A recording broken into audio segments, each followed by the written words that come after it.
Hey, how's it going? Josh here from Books by Josh, and this is episode number 62 of the Books by Josh audio immersion. This episode is titled Life with and After the Rona. So let's get started. What do I mean with the title? Rona, coronavirus. And my last blog post, honestly, was about investing during the time with the corona, with the stock market going down and everything. And I was working during that time when I made that post, and then at the end of March, I got tested because I found out I came in contact with multiple people through my workplace that had it. And guess what? I caught it. It's not the first time I catch something like this or get injured at a job, as we all know. But I actually caught the corona back then, and I tested positive on March 28th. And I spent all of April not working and at home. And I started working back in May. Now it's June 1st today. And I've been meaning to write a post about this. And honestly, when you're sick like that, you don't want to do anything. Even after recovering from it, you don't really recover. So let me talk about it. It's easier for me to talk about it. So, like I said, a couple of my coworkers had it. I worked in a building, a call center, with over 200 to 300 people in there at any given time via different departments, managers, supervisors, and other teams. And someone had it. We all used the same coffee machine, water coolers, bathrooms, basically everything, the doors. And that's how I called it, and many others called it. And we shut down my that office while I was there back in March about 3 times because of the coronavirus. And then they moved us to another office that they had in the same city that we had a private elevator and everything. It made me feel special because I had a special elevator and it would go directly to a specified floor. And there was a decent sized office room. But the thing is, more people called it and they had to close that office down also.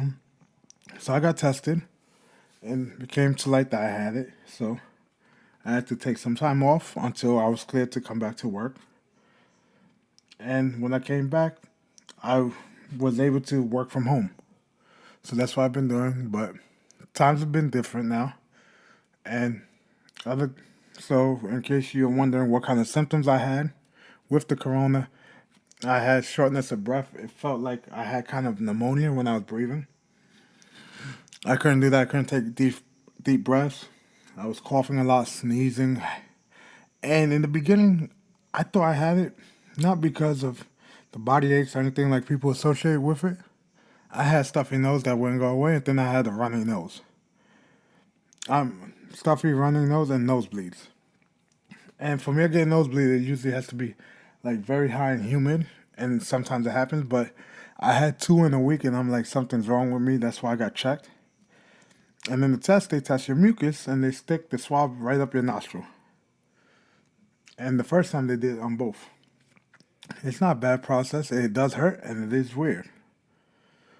But so I got tested, of course, because I had everybody in my household called it for me. Thank God we're all fine right now. I did lose some people close to me because of this. So everybody's reaction is different. Mine was a mild case. Even though I had shortness of breath, a little bit of body aches, coughing, headaches, slight fever, it wasn't as bad as the regular flu in my case. Because when I get the flu, I get hit hard. And I don't like getting flu shots because I'm scared of needles. But in all seriousness, after I started exhibiting symptoms, I waited another week or two before getting tested. And I went and got tested, same location, paid the copay, whatever it was. And they stuck another Q-tip up my nose. Hurt like hell. And I was in and out. And I had the results within like 2 or 3 days. And I got cleared and I started working again. But during that time, my job provided me 3 weeks of paid leave, 21 days of paid leave. Then after that, I had to take FMLA. Only problem is I started this job back in January. And the best part about FMLA is you have to make 90 days to get it. I missed my 90-day cutoff, I think, by 1 or 2 days. And that was the best feeling because I was on unpaid leave for about 2 weeks, 2 or 3 weeks, and I had to use all my sick time and vacation time. I don't get sick and I don't take vacation, so that's fine with me. Because when I do get sick, I still go into work, as we saw with me going in until I got tested for the Rona. But the problem is, for my workers' comp case, I have a doctor's appointment and it's not on my off day. So I need to take a day off next week because of it on June 9th. So that's a pain in my butt to do. But it is what it is. So what do I mean by life after the Rona? So you can tell I'm working from home now, as I stated, and everything. And things different. Things are different now. We're not allowed to really go outside as of today. Right now, June 1st, there's a curfew for New York City. Unless you're an essential worker, I got the alert on my phone because of all these riots, not peaceful protesting, riots. You will get arrested between 11 p.m. to 5 a.m. if you're out and you're not an essential worker. So that's one thing. And social distancing, we know about that already. I can't really go on my walks as I'm known for because if I go on the walk, there's no place to really stop in, get a coffee, water, because most of the places are closed. Starbucks are more often not closed. When I was at the new location for work, there was a Starbucks around there, and I had to walk up to the drive-through window because, hey, they wouldn't let me in just to get coffee. They gave it to me on the strength, aka free, because of their convenience. I walked a mile to get it. No lie. To be told, yeah, we can't sell to you. I'm like, I have the app, I have money. They're like, sorry, but we're not allowed to, but here you go. So that was nice. But so that's closed. A lot of my friends, because I had it, don't want to really walk with me because you never know if I still am carrying it. Even though I don't have it, it's dormant, you never know. Because likelihood of me getting it is less than normal people, but I can still be a carrier. So that's the main thing with that. So I don't really walk out as much. I left my house honestly about 3 times this past month. There's no reason for me to go anywhere. But the good news is I'm saving money. And mostly everyone I talk to is saving money because they're at home. So what does that entail? I save money, so I get to invest more. Now I've actually changed up my investment strategy from the last time I made the post because guess what? The market is still there. It's not as bad as before, but I'm buying more and more. But I'm not buying the same companies I was. What do I mean? Well, I did buy that stock that I bought a stock for about $1. That's normally a $7 stock. Bought a couple hundred shares, and they did double, which was good. And it does have dividends once they start doing dividends again. Because of the pandemic, they stopped. So that I have drip on it, but I've decided to invest in my Roth IRA instead of going like old company stocks like Coca-Cola, Walmart, stuff like that. AT&T, Verizon, the banks and stuff like that. Chase, American Express. I'm doing more mutual funds. Why? No load mutual funds. Just put the money there and that's it. I'm not going to touch the money anyway. Have the 401k set to the mutual funds, some stock, index funds, and some bond funds. But yeah, so I've just been throwing more money into savings and investment. And honestly, if you have your emergency fund built up right now and you don't have any debt, credit card debt, consumer debt, you should be investing your money rather than saving it.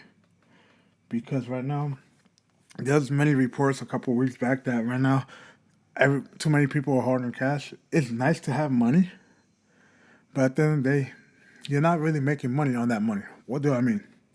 Interest rates. So my standard bank account is what, like 0.02 or 0.03%. On my savings account, my checking is 0.01. But my high interest savings account, high yield savings account, whatever you want to call it, for Ally, which used to be 2.35, it's now 1.25. And then my American Express, which used to be about 2.15, is now down to 1.27 or 1.3. so it still makes me something, but it's not enough to cope with inflation. Hey, but Josh, 1.3 is good. 1.2 is good. That's more than the normal banks. It's no, more than normal banks. But that's the same rate CDs are giving right now. And bonds don't give that much anymore. It's a little bit under one last time I checked. And I checked for bank accounts as of, 2 days ago. I was helping a friend out. And it will make you more money than having a traditional savings account or interest checking account or some money market accounts or credit unions. But the thing is, it's not going to keep up with inflation. And I know going into the market is riskier, especially during these uncertain times. But that's why I'm investing in literally mutual funds that go up about 3 to 5% a year. I'm not looking to make a killing. I'm just looking to get some dividends and keep up with inflation. That's why most of the companies I invest in, I no longer do big tech companies that jump up. Like AMD was a big one for me. I made technically thousands on that. Nvidia, I made about 1,000 on that. I sold too soon. If we held on, I could have made a couple thousand on that. Intel, all the tech companies I use, I no longer invest in it. It's something like Apple that I know is going to not fluctuate that much because right now I'm not looking for a fast lane. I'm trying to go slow and steady because of everything that's happened with the corona and everything. Because I've been out last year, I took the whole year off essentially because of my injury. Then to come back to start work again, and then boom, corona, and I catch it to take another month off of work. It's pretty scary because I'm not in a place at 30 years old that I want to be because of all these life events that are happening to me. And that's the main thing here. I want to be secure. That's why I have a couple months worth of emergency fund because I've done the Total Money Makeover with Dave Ramsey. I've read his book multiple times.